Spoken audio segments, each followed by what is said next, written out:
একটা জিনিস আমি ভাবছি, এখন গোল্ড, সিলভার, সোনা, রূপো যে হারে গত মোটামুটি 1-2 বছরে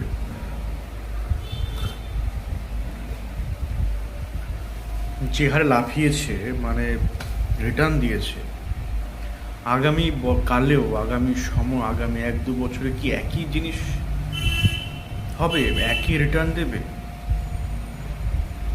অনেকে বলছে হ্যাঁ, অনেকে বলছে না।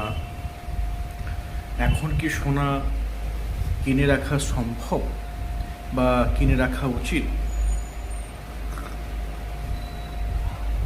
এবার আমার মতে একটা জিনিস, যে পৃথিবীতে কোনো কিছুই কিন্তু সারা জীবন এক থাকে না। তারপর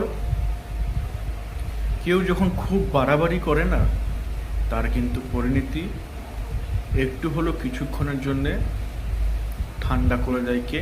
নিয়তি। কোনো কিছুই বেশি ভালো না।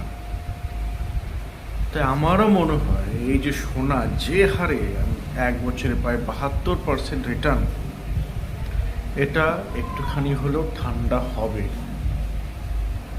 হ্যাঁ, শূন্য কেন হবে? শূন্য তো হবে না, একদম শেষ হয়ে যাবে সেটাও না, তবে একটু ঠান্ডা হবে। রূপা সেটাও ঠান্ডা হবে। এটাই তো বলে ইতিহাস, জীবনের চক্র। জানি না, দেখা যাক আগামী 1-2 বছর 3 বছরে সোনা আর রূপোর কোন দিকে দাঁড়ায়।